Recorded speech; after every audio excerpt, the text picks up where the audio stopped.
The Venezuelan vixen Julianna Pena stopped by on Ariel Helwani's MMA Hour podcast last week and threw a ton of shade in the direction of former bantamweight queen Ronda Rousey. Now competing in the WWE, Pena had a lot to say about the former champ, who is seen as a pioneer by many in the game. Today, we're discussing her comments on Helwani's podcast, plus the fallout from this weekend's UFC 273. Stay tuned.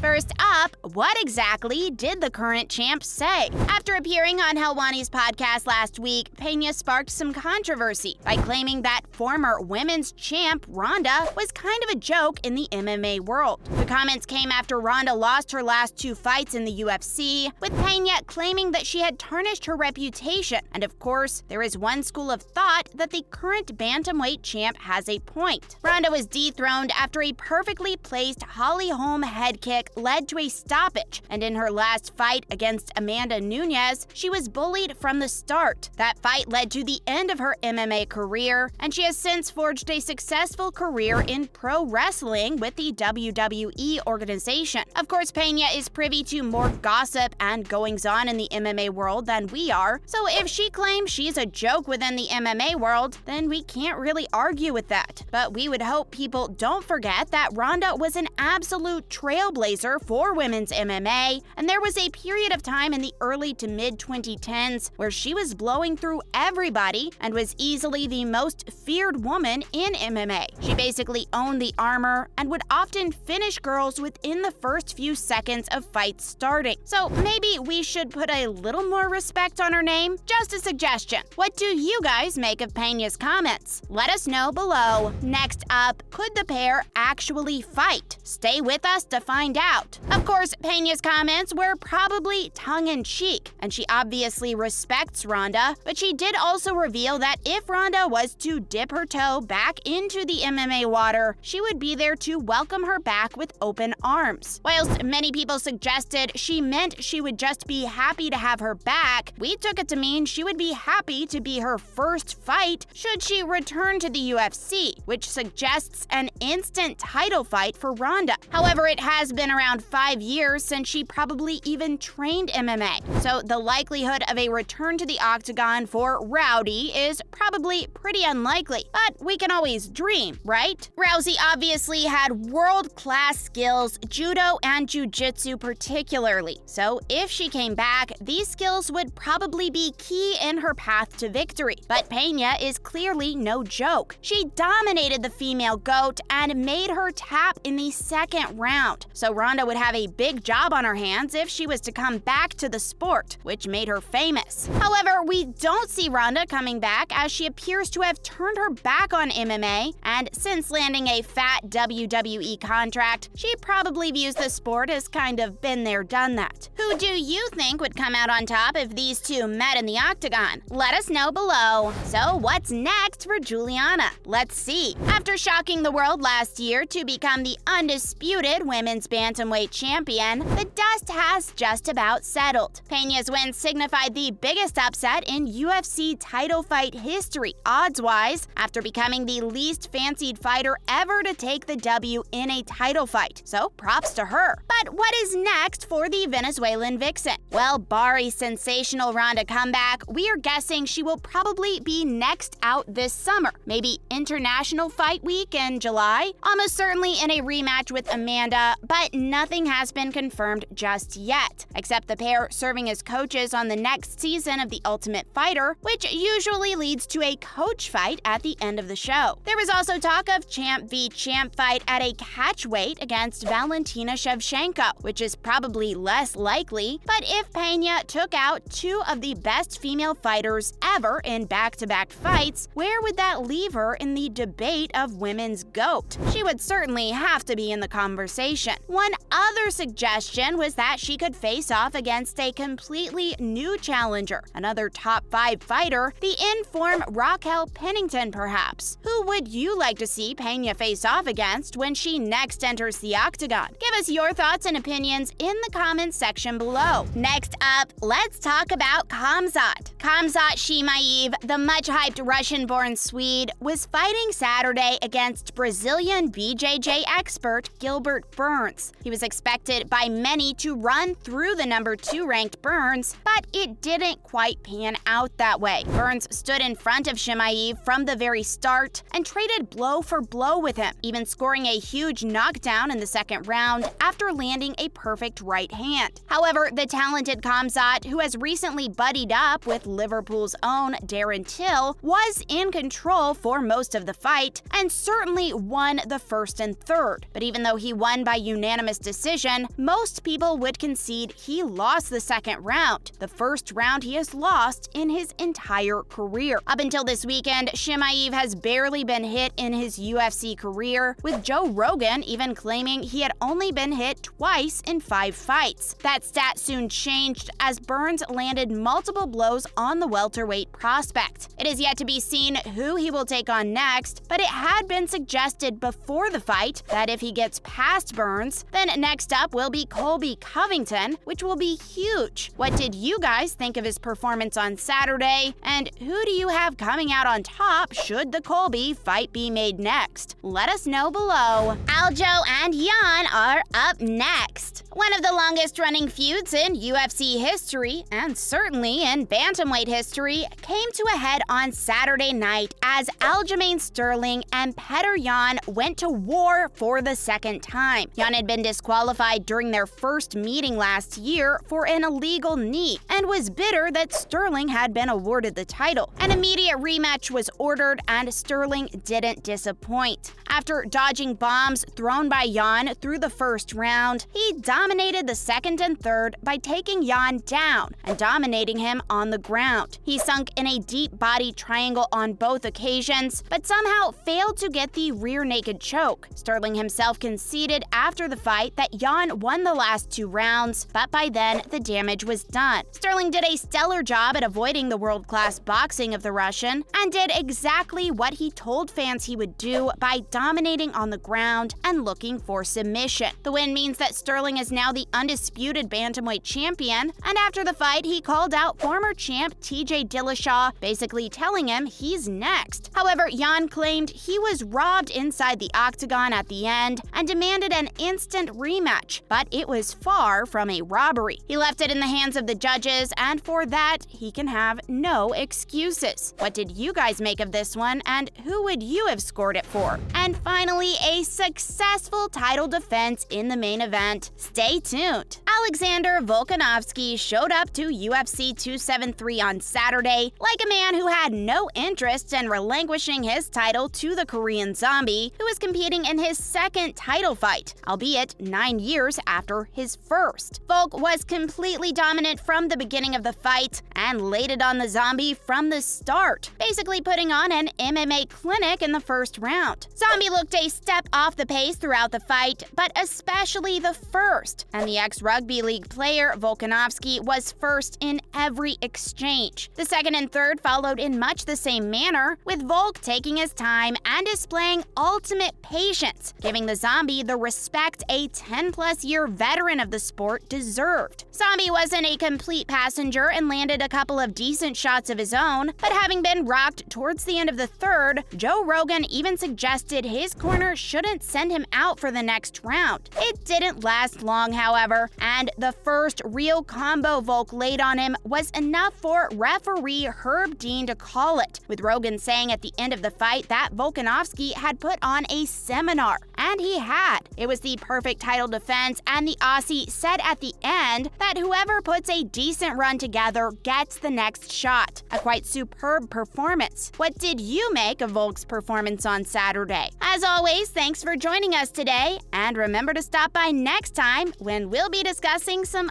other fun bits and pieces. Also, if you're feeling our video today, why not like and share it with any UFC fan friends you have? And if you haven't subscribed to our channel yet, why not? Bye, guys!